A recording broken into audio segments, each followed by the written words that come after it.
Amém. A paz, irmãos. Bom, hoje eu prometo falar um pouco mais devagar, tá? Que da outra vez eu preguei em 15 minutos. Eu venho trazer algo que o Senhor compartilhou no meu coração nesses últimos dias. Conversei bastante com a pastora Simone, porque quando o bispo falou que eu ia pregar, eu realmente não fazia ideia do que eu ia pregar sobre. E o tema hoje, ele é Uma vez curado, espalhando a cura. E quando eu pensei quando eu li esse tema, eu falei, meu Deus do céu, o que eu vou falar? Eu sou líder do Cura Interior junto com a pastora Simone e a pastora Roseli. E é um departamento que eu amo, gente, de paixão. Amo mesmo de paixão. Na minha área, enfim. E eu quero começar dizendo para vocês, falando que a sua cura atrai as pessoas para Jesus. Amém? E é disso que eu quero trazer um pouquinho para vocês hoje. Pai, em nome do teu Filho amado Jesus Cristo, Senhor, estamos, Senhor, mais uma vez na tua presença, Pai. Obrigada, Pai, por essa oportunidade, meu Deus, de falar, Senhor, do teu amor e da tua palavra, Pai. Usa, Senhor, a minha vida, Senhor, e que cada um, Pai, que está aqui nesta noite, Senhor, esteja com o coração e a mente aberta, Senhor, para receber, Senhor, a tua palavra. É isso que eu te peço e já te agradeço, em nome de Jesus. Amém. Amém. Bom, e aí quando eu falo assim, uma vez curado, espalhando a cura, me veio a dúvida. Como, então, espalhar a cura? Como é que a gente faz isso? E aí eu fiquei pensando, e aí Deus me deu alguns pontos, e eu vou compartilhar com vocês. O primeiro ponto, anunciar a cura. Amém? O texto está lá em Lucas, no capítulo 8, no versículo 38 e 39. Vocês trouxeram Bíblia, crentes? Amém? Lá diz assim: o homem de quem havia saído os demônios suplicava-lhe que o deixasse ir com ele. Mas Jesus o mandou embora, dizendo: volte para sua casa e conte o quanto Deus fez a você. Assim, o homem se foi e anunciou na cidade inteira o quanto Jesus tinha feito por ele. Amém? Bom, aqui, Jesus tinha acabado de curar esse homem, expulsado a legião de demônios. E o que mais esse cara queria era ficar ali, perto de Jesus. Quem não quer, gente, ficar ali pertinho, né? Só que quando a gente é curado, a gente a gente fica próximo de Jesus, mas a gente tem que anunciar o que ele fez por nós. E aí eu peguei o que significa anunciar. Significado de anunciar: promover o conhecimento, noticiar. As pessoas têm que conhecer o Deus que você serve, o Jesus que você segue. E é através da sua cura, da sua libertação, que as pessoas vão enxergar isso, amém? Quando eu estava no processo de cura, todo mundo que vinha falar comigo falava assim: a sua cura vai servir para curar outras pessoas. E como eu custei para entender isso. Mas é um fato, gente. Quando as pessoas olham para você e vê que você realmente é uma pessoa curada, elas sentem sede de conhecer o seu Deus. Elas querem seguir esse Deus e buscar a cura delas. Amém? Próximo ponto. Diz assim: testemunho. Aleluias. Testemunho. Está em Lucas, no capítulo 5. No versículo 12 ao 14, que diz assim: estando Jesus numa das cidades, passou um homem coberto de lepra. Quando viu Jesus, prostrou-se com o rosto em terra e rogou-lhe: se quiseres, podes purificar-me. Jesus estendeu a mão e tocou nele, dizendo: quero, seja purificado. Imediatamente a lepra o deixou. Então Jesus lhe ordenou: não conte isso a ninguém, mas vá mostrar-se ao sacerdote e ofereça pela sua purificação os sacrifícios que Moisés ordenou, para que sirva de testemunho. Amém? Não tem uma forma melhor de mostrar para as pessoas o Deus que você serve, o Jesus que você segue, através da sua cura, através do seu testemunho. O testemunho, ele abre portas, gente. Ele traz as pessoas para mais perto de Jesus. Porque o testemunho é uma prova real do que aconteceu. Só a pessoa que viveu aquilo sabe exatamente como foi, o processo que ela passou. E com você como prova de Cristo de Deus aqui na Terra, de Cristo de Deus aqui na Terra é bom, de Deus aqui na Terra, você tem que dar esse testemunho às pessoas que estão aí fora. Pessoas, milhares de jovens estão sedentos pela presença de Jesus. Eles só não sabem como chegar aqui. Eles não sabem como se aproximar. Esses dias, acho que foi no sábado, eu saí daqui com a minha mãe, depois do culto. A gente foi buscar uma amiga da Yara numa festa de aniversário. E a gente passou ali pelo Jova. E era sábado à noite, né, gente? Dia de festa, dia de fluxo, baile. E aí a gente passando pelas aquelas ruas estreitas. E cada jovem que passava, juro, mas dói, mas me dá uma dor no coração de ver aqueles jovens ali daquele jeito. Porque eu sei que Deus tem algo para a vida deles, mas eles estão perdidos e Ele precisa da gente, eles precisam de nós. Que nós sejamos luz e testemunho na vida deles.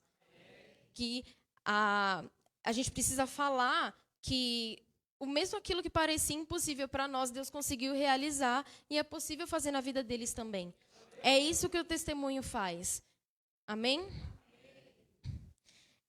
O testemunho, ele fala aqui, né?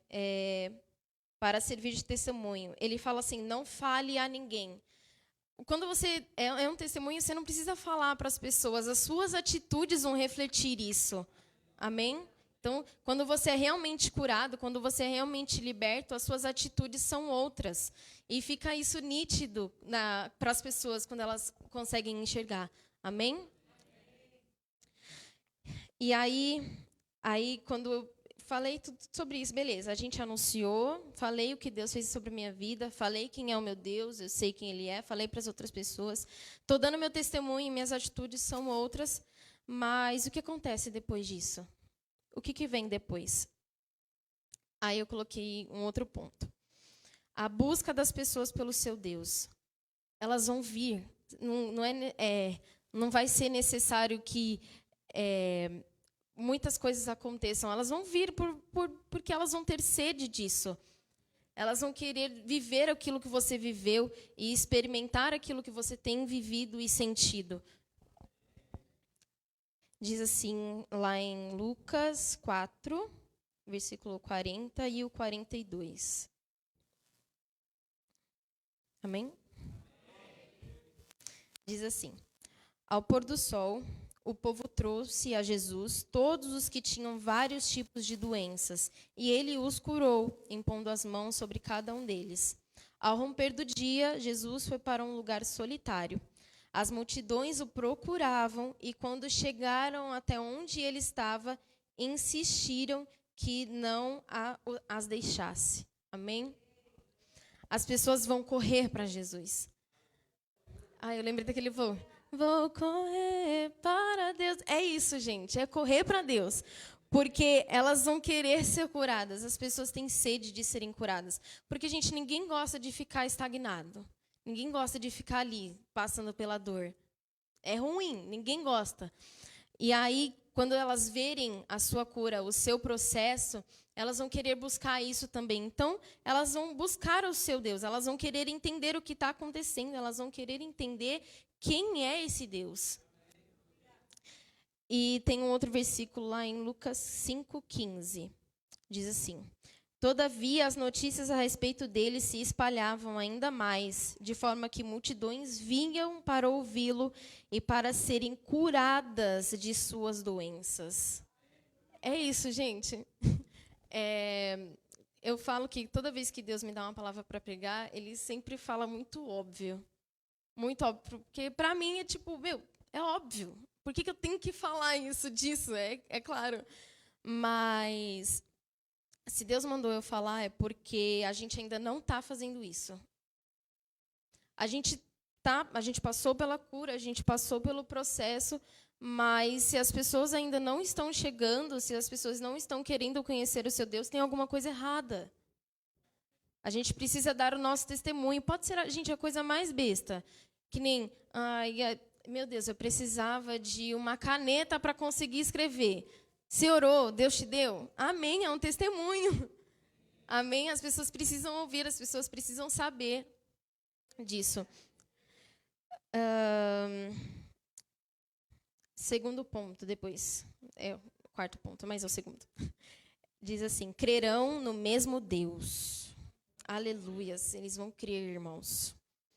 Diz assim em João 4, no capítulo 46, ao versículo 53. Dá glória a Deus aí que eu vou beber água, gente.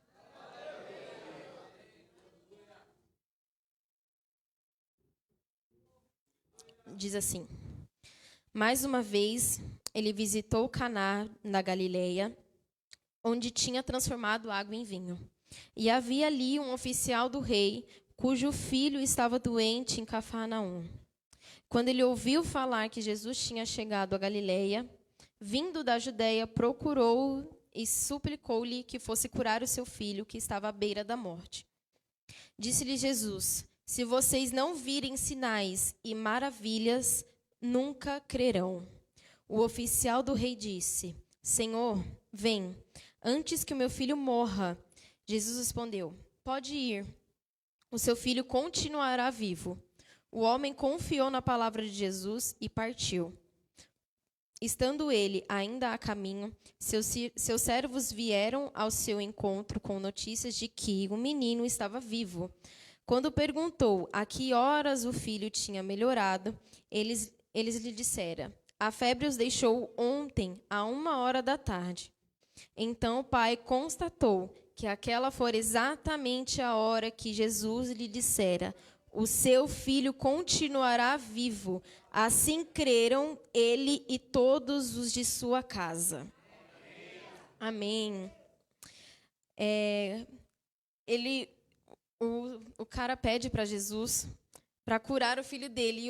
E Jesus fala simplesmente: crê, pode ir, vai. Cara, como isso? Você está do outro lado da cidade. E como é que você... Jesus não foi nem até lá para curar ele. Como é que eu vou acreditar nisso?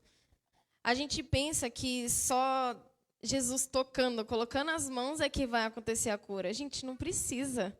É Deus. Ele pode falar de onde ele estiver. Ele é onipresente, onisciente. Ele é o único.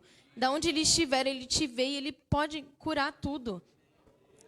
E Jesus falou: pode ir que ele está curado. Eu, sinceramente, ia falar: Jesus, está de sacanagem, né? Porque... Pô, você tem que estar lá, você tem que ver como é que ele está, você tem que tocar nele para ele ser curado. Mas a atitude dele foi completamente diferente, ele simplesmente acreditou. Está faltando isso, gente, acreditar. Acreditar que ele pode, acreditar que Jesus pode.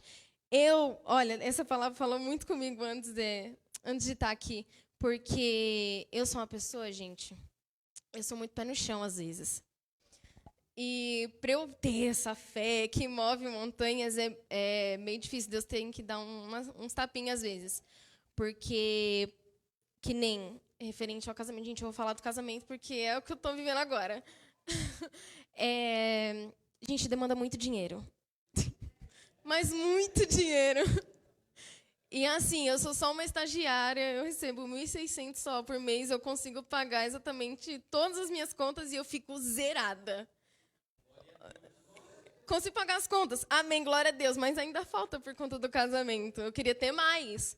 E às vezes eu sento na cama e falo: meu Deus do céu, o que está acontecendo? Eu preciso de dinheiro. Por que eu não consigo? Aí eu fico: meu Deus do céu, quando que vai acontecer? E a efetivação que não vem, Jesus. E meu Deus do céu, e por que não está vindo? O que eu preciso fazer? E aí eu tenho um homem de Deus na minha vida. Eu mandei mensagem para ele, acho que foi ontem, não lembro, acho que foi ontem. Eu falei: amor, estão falando aí de efetivação, mas, cara, não sei, porque eu quero uma coisa muito específica, e ele sabe, eu quero uma coisa muito específica, só que eu ainda não sou formada, então, aquilo ali, o que eu quero ainda não dá. E aí eu mandei mensagem para ele falando: amor, então, não sei, mano, que eu acho que não vai acontecer, eu acho que não vai rolar, e eu vou ficar sem dinheiro, e a gente vai casar como sem dinheiro? Não vai, né? Porque... Aí eu mandei mensagem para ele, ele mandou um áudio exatamente assim: gente, eu vou falar só uma vez. Essa foi a frase. Eu vou falar só uma vez. O que você precisa é orar.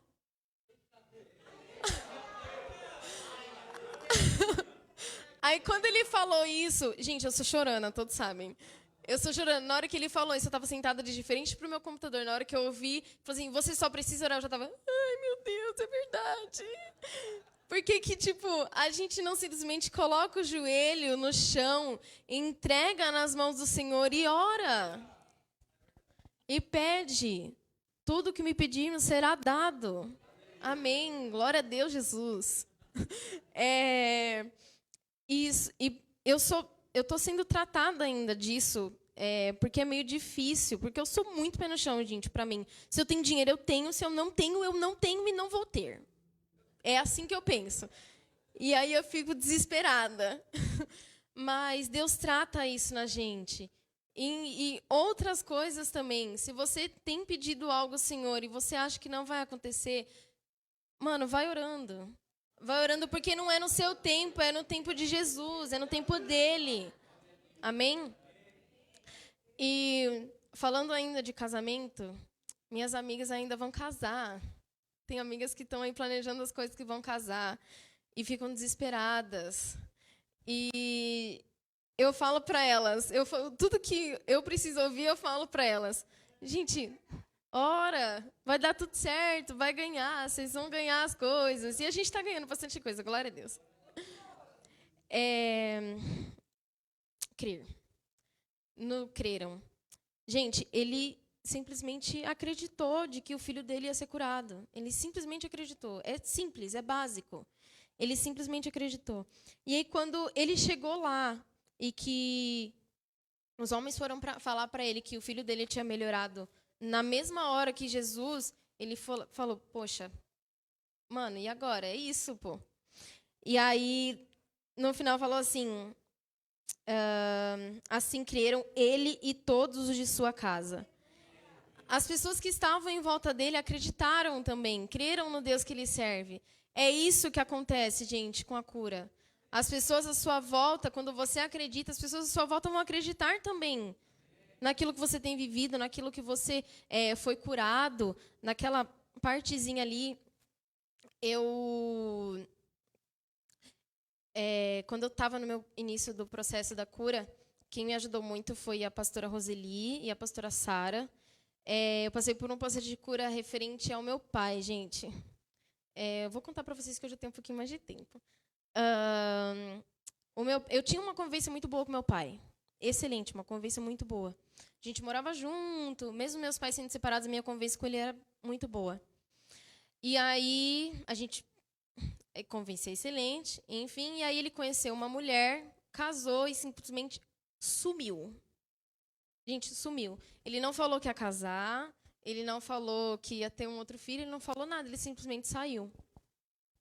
E aí, e como eu era muito pequena, eu acho que eu tinha uns 11, 12 anos por aí, eu não lembro direito a idade. E para mim foi ok, normal.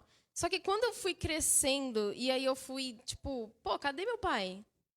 Meu pai não mandava mensagem, não ligava, não ia no seu aniversário, nada, gente. Não me dava parabéns, nada. Simplesmente sumiu do mapa.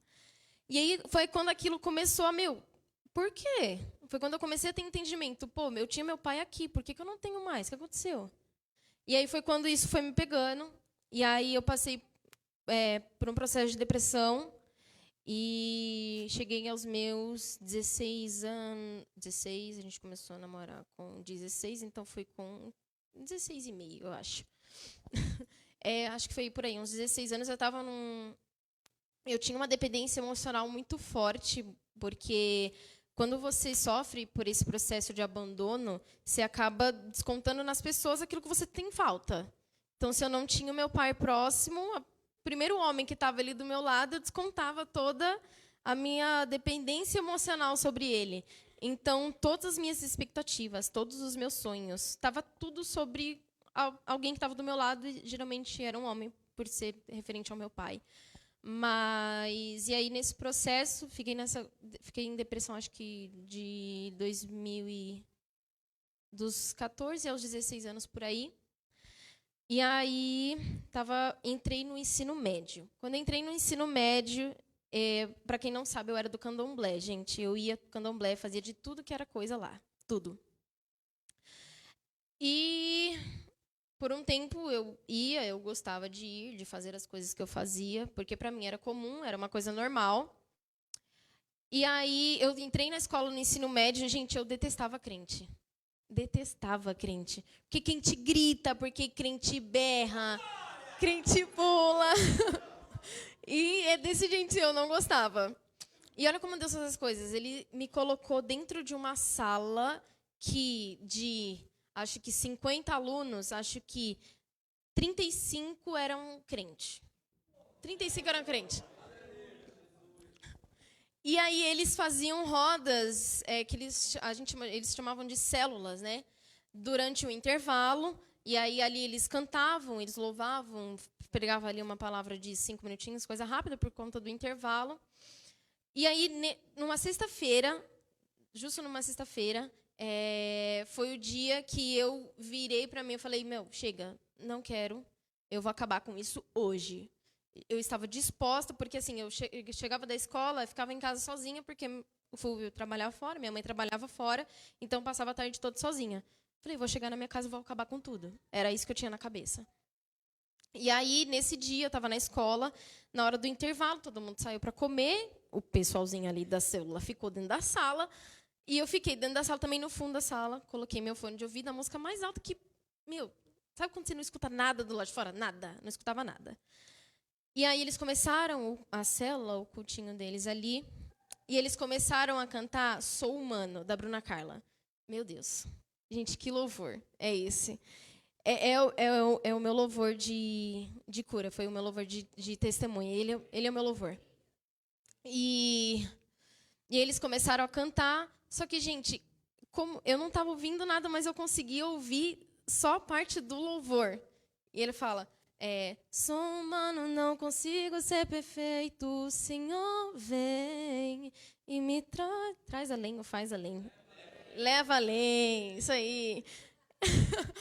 E eu escutei bem essa parte do louvor e, só quem já sentiu o Espírito Santo, a presença do Espírito Santo, aquele negócio foi queimando e foi ardendo e eu fui chorando, porque eu não tenho outra reação a não ser chorar.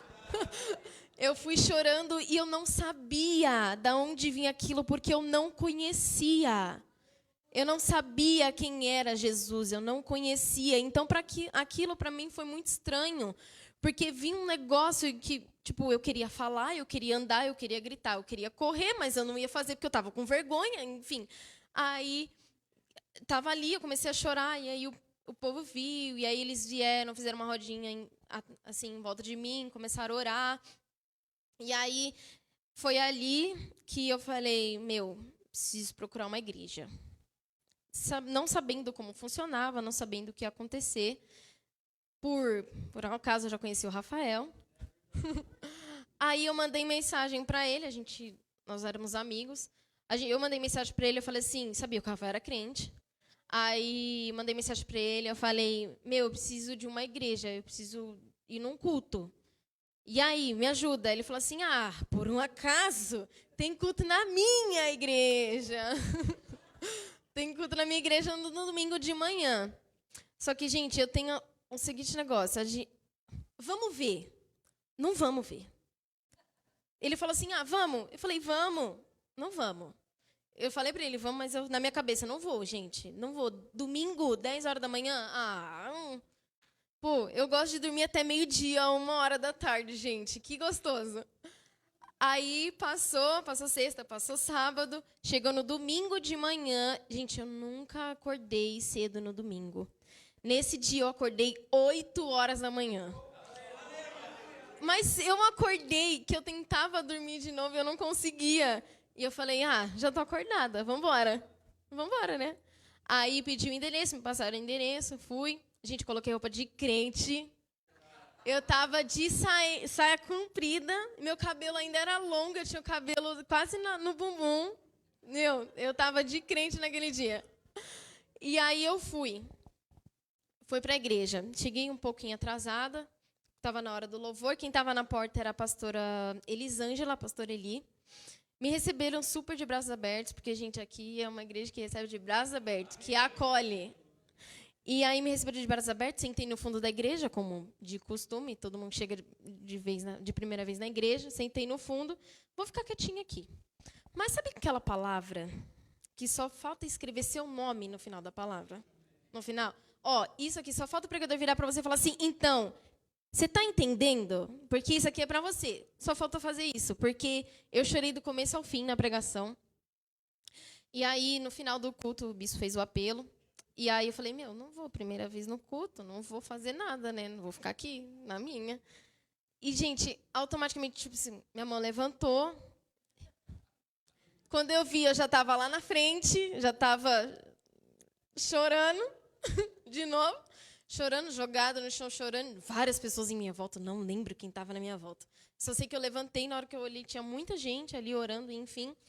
E foi passando. E aí foi quando eu conheci o Departamento de Cura Interior, eu comecei com a pastora Roseli, e contei esse processo. E o processo, gente, ele é horrível. O processo, ele dói. O processo, ele dói. Eu sempre falo isso, eu sempre vou falar isso. Mas o processo, ele dói, ele machuca, porque você está tratando de uma ferida. E se você não está disposto a passar por esse processo, você nunca vai ser curado. Nunca. Nunca. Então, a gente tem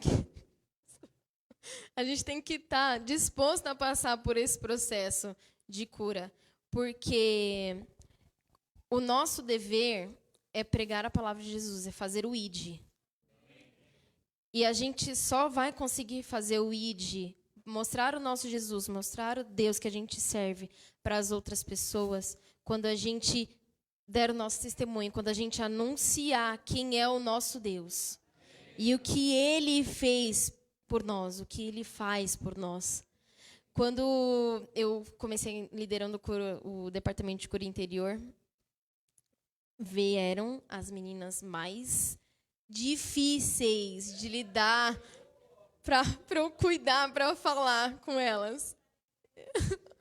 E eu fico, meu Deus do céu, por quê? Porque, gente, assim, é umas coisas que, olha, eu falo, só Deus. É só Deus ali para fazer a obra, para fazer a cura. E é aqueles casos que você olha, se você olha com o seu olhar, você fala, não tem jeito. Não tem jeito. Aí eu falo assim, tem sim. Tem sim, porque não sou eu que vou fazer. Não é a gente que faz, é Deus que faz. É Deus que vai plantar a sementinha, é Deus que vai trazer a cura para essas pessoas. Eu vou aproveitar a Emily. Porque a Emily, gente, ela tá comigo no mês de 2017, no final de 2017. E é aquela amizade, gente, que assim, sabe quando você bateu o olho e você fala, é aquela ali, é ela, é a Emily. Só que, gente, pensa numa menina difícil. É prova, Jesus, é prova. E quem conhece, quem convive, sabe. E aí a gente passou por um processo juntas de cura. E aí ela passou por uns processos sozinha, e aí saiu da igreja, e aí eu aqui atrás dela, falei, Jesus vai te catar, Jesus vai quebrar suas pernas. Aí, gente, é só assim, tem jeitos e jeitos de falar com as pessoas.